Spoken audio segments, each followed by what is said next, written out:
En un sueño, Curanes vio la ciudad del valle y la costa que se extendía más allá y el nevado pico que dominaba el mar y las galeras de alegres colores que salían del puerto rumbo a lejanas regiones donde el mar se junta con el cielo. Fue en un sueño también donde recibió el nombre de Curanes, ya que despierto se llamaba de otra manera. Quizá le resultó natural soñar un nuevo nombre, pues era el último miembro de su familia y estaba solo entre los indiferentes millones de londinenses, de modo que no eran muchos los que hablaban con él y recordaban quién había sido. Había perdido sus tierras, sus riquezas, y le tenía sin cuidado la vida de las gentes de su alrededor, porque él prefería soñar y escribir sobre sus sueños. Sus escritos hacían reír a quienes los enseñaba, por lo que algún tiempo después se los guardó para sí y finalmente dejó de escribir. Cuanto más se retraía del mundo que lo rodeaba, más maravillosos se volvían sus sueños, y habría sido inútil intentar transcribirlos al papel. Curanes no era moderno y no pensaba como los demás escritores. Mientras ellos se esforzaban en despojar la vida de sus bordados ropajes del mito y mostrar con desnuda fealdad lo repugnante que es la realidad, Curanes buscaba tan solo la belleza. Y cuando no conseguía revelar la verdad y la experiencia, la buscaba en la fantasía y la ilusión, en cuyo mismo umbral la descubría entre los brumosos recuerdos de los cuentos y los sueños de niñez. No son muchas las personas que saben las maravillas que guardan para ellas los relatos y visiones de su propia juventud, pues cuando somos niños, escuchamos y soñamos y pensamos pensamientos a medias sugeridos.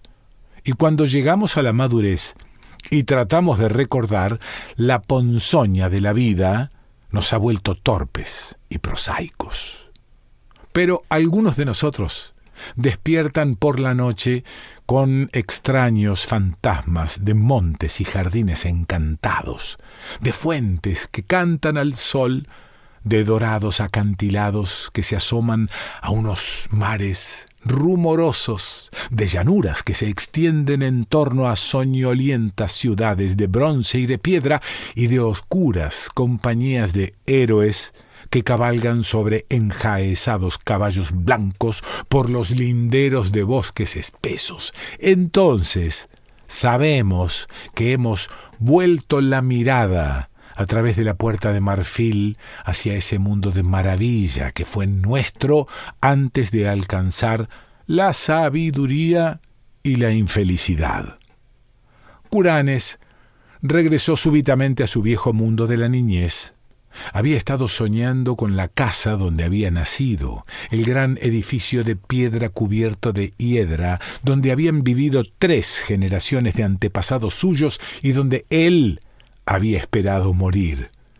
Brillaba la luna y Curanes había salido sigilosamente a la fragante noche de verano, atravesó los jardines, descendió por las terrazas, dejó atrás los grandes robles del parque y recorrió el largo camino que conducía al pueblo. El pueblo parecía muy viejo. Tenía su borde mordido como la luna que ha empezado a menguar, y Curanes se preguntó si los tejados puntiagudos de las casitas ocultaban el sueño o la muerte. En las calles había tallos de larga hierba y los cristales de las ventanas de uno y otro lado estaban rotos o miraban ciegamente. Curanes no se detuvo, sino que siguió caminando trabajosamente como llamado hacia algún objetivo. No se atrevió a desobedecer ese impulso por temor a que resultase una ilusión, como las solicitudes y aspiraciones de la vigilia que no conducen a objetivo ninguno. Luego se sintió atraído hacia un callejón que salía de la calle del pueblo en dirección a los acantilados del canal y llegó, al final de todo, al precipicio y abismo donde el pueblo y el mundo caían súbitamente en un vacío infinito y donde incluso el cielo allá adelante estaba vacío y no lo iluminaban siquiera la luna roída o las curiosas estrellas. La fe le había instado a seguir avanzando hacia el precipicio, arrojándose al abismo por el que descendió flotando. Pasó oscuros, informes sueños no soñados, esferas de apagado resplandor que podían ser sueños apenas soñados, y seres alados, rientes, que parecían burlarse de los soñadores de todos los mundos. Luego pareció abrirse una grieta de claridad en las tinieblas que tenía ante sí, y vio la ciudad del valle brillando espléndidamente allá abajo, sobre un fondo de mar y de cielo, y una montaña coronada de nieve cerca de la costa. Curanes despertó en el instante en que vio la ciudad. Sin embargo, supo, con esa mirada fugaz, que no era otra que Celefais, la ciudad del valle de Ooth-Nargai, situada más allá de los montes Tanarios, donde su espíritu había morado durante la eternidad de una hora, en una tarde de verano, hacía mucho tiempo, cuando había huido de su niñera y había dejado que la cálida brisa del mar lo aquietara y lo durmiera, mientras observaba las nubes desde el acantilado próximo al pueblo. Había protestado cuando lo encontraron, lo despertaron y lo llevaron a casa, porque precisamente en el momento en que lo hicieron volver en sí, estaba a punto de embarcar en una galera dorada rumbo a esas seductoras regiones donde el cielo se junta con el mar. Ahora se sintió igualmente irritado al despertar, ya que al cabo de 40 monótonos años había encontrado su ciudad fabulosa. Pero 3 noches después, Curanes volvió a Celefais. Como antes, soñó primero con el pueblo que parecía dormido o muerto y con el abismo al que debía descender flotando en silencio. Luego apareció la grieta de claridad una vez más. Contempló los relucientes alminares de la ciudad, las graciosas galeras fondeadas en el puerto azul y los árboles ginkgo del monte Arán mecidos por la brisa marina. Pero esta vez no lo sacaron del sueño y descendió suavemente hacia la herbosa ladera como un ser alado hasta que al fin sus pies descansaron blandamente en el césped. En efecto, había regresado al valle de Ooth-Nargai y a la espléndida ciudad de Celefais. Curanes paseó en medio de hierbas fragantes y flores espléndidas, cruzó el burbujeante Naraxa, por el minúsculo puente de madera donde había tallado su nombre hacía muchísimos años, atravesó la rumorosa arboleda y se dirigió hacia el gran puente de piedra que hay a la entrada de la ciudad. Todo era antiguo, aunque los mármoles de sus muros no habían perdido su frescor ni se habían empañado las pulidas estatuas de bronce que sostenían, y Curanes vio que no tenía por qué temer que hubiesen desaparecido las cosas que él conocía, porque hasta los centinelas de las murallas eran los mismos, y tan jóvenes como él los recordaba. Cuando entró en la ciudad y cruzó las puertas de bronce y pisó el pavimento de ónice, los mercaderes y camelleros los saludaron como si jamás se hubiese ausentado. Y lo mismo ocurrió en el templo de turquesa de Nath Orzath, donde los sacerdotes, adornados con guirnaldas de orquídeas, le dijeron que no existe el tiempo en Ooth Nargai, sino solo la perpetua juventud. A continuación, Curanes bajó por la calle de los Pilares hasta la muralla del mar y se mezcló con los mercaderes y marineros y los hombres extraños de esas regiones en las que el cielo se junta con el mar. Allí permaneció mucho tiempo, mirando por encima del puerto resplandeciente, donde las ondulaciones del agua centelleaban bajo un sol desconocido y donde se mecían fondeadas las galeras de lejanos lugares.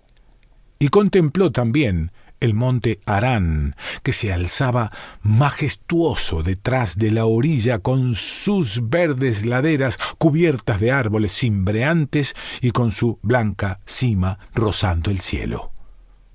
Más que nunca deseó Curanes zarpar en una galera hacia lejanos lugares, de los que tantas historias extrañas había oído, así que buscó nuevamente al capitán que en otro tiempo había accedido a llevarlo. Encontró al hombre, Athib, sentado en el mismo cofre de especias en que lo viera en el pasado, y Athib no pareció tener conciencia del tiempo transcurrido.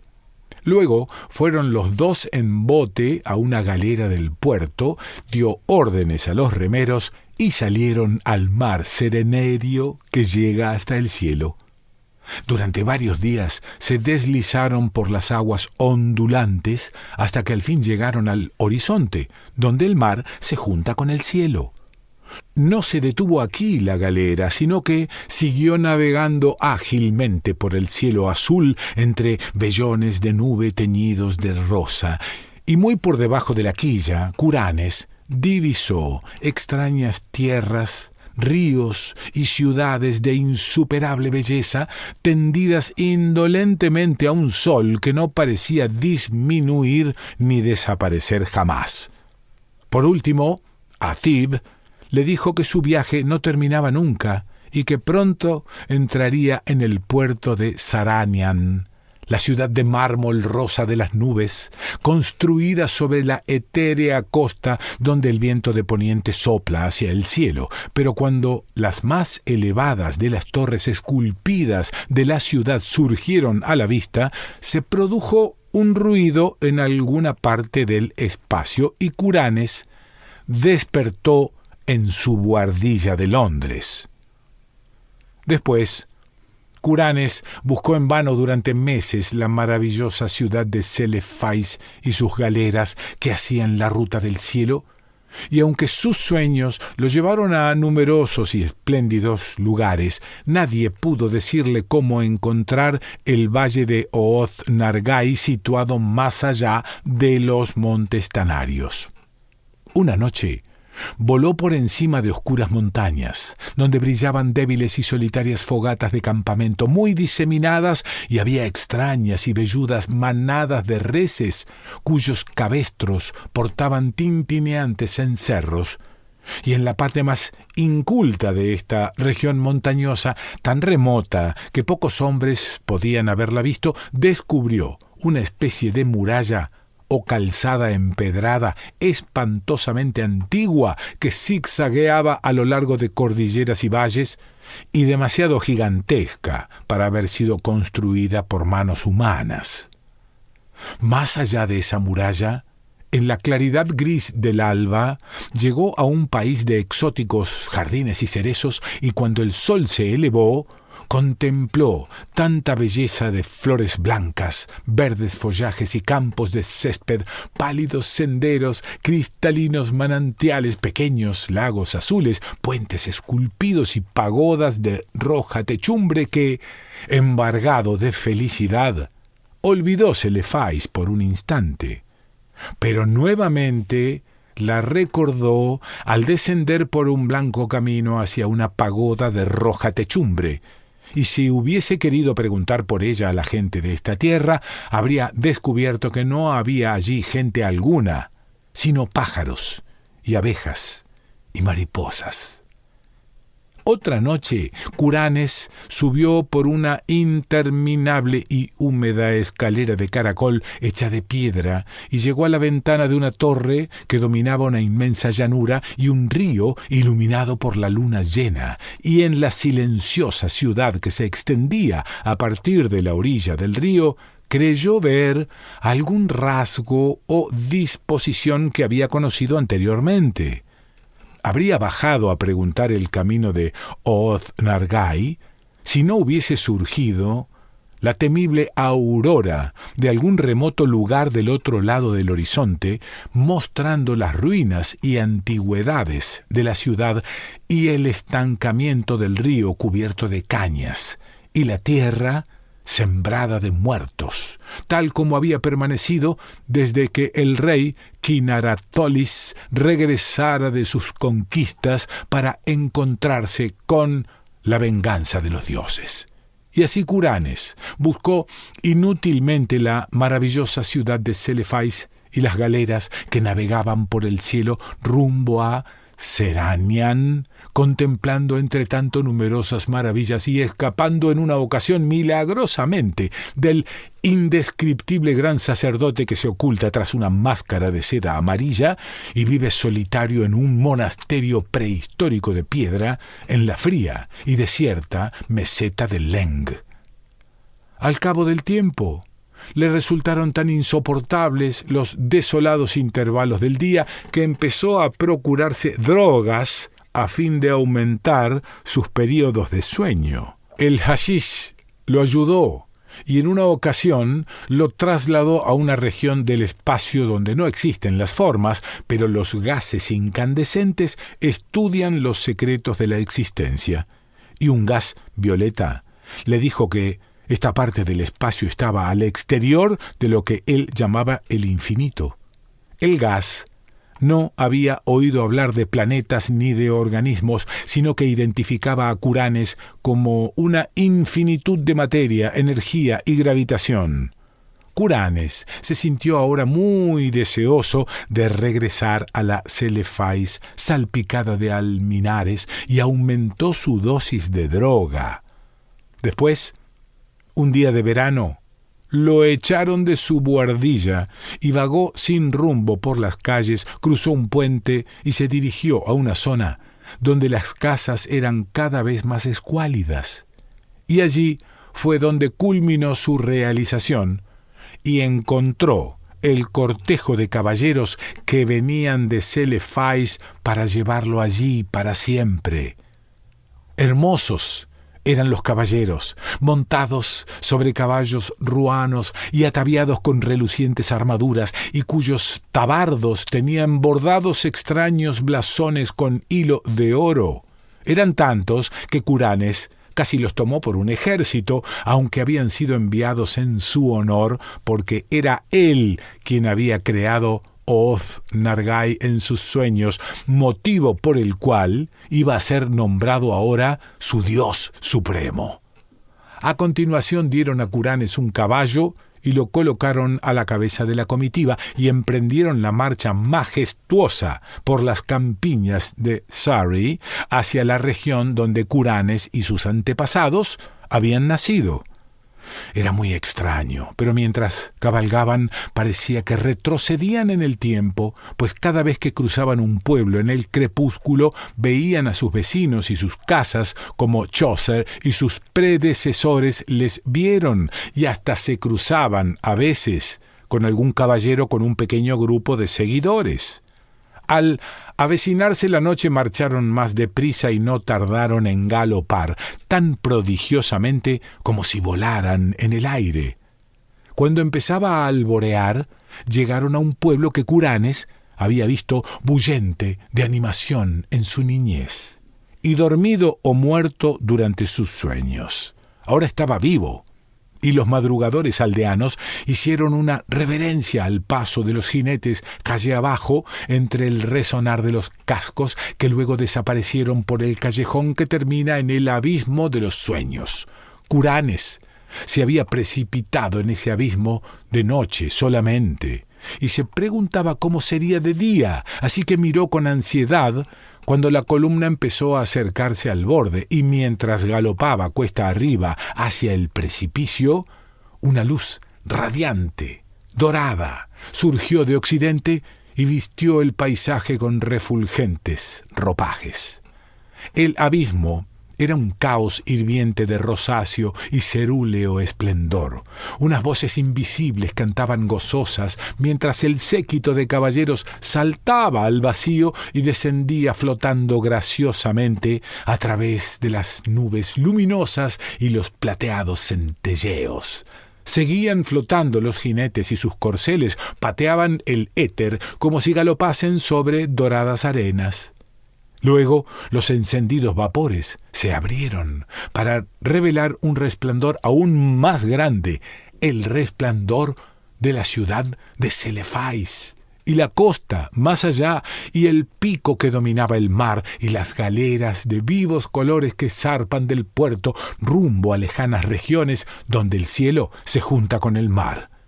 Y Curanes reinó en Oth-Nargai y todas las regiones vecinas de los sueños, y tuvo su corte alternativamente en Celefais y en la Seranian formada de nubes. Y aún reina allí, y reinará feliz para siempre, aunque al pie de los acantilados de Innsmouth las corrientes del canal jugaban con el cuerpo de un vagabundo que había cruzado el pueblo semidesierto al amanecer. Jugaban burlonamente y lo arrojaban contra las rocas, junto a las torres de Trevor cubiertas de hiedra, donde un millonario obeso y cervecero disfruta de un ambiente comprado de nobleza extinguida. Howard Phillips Lovecraft.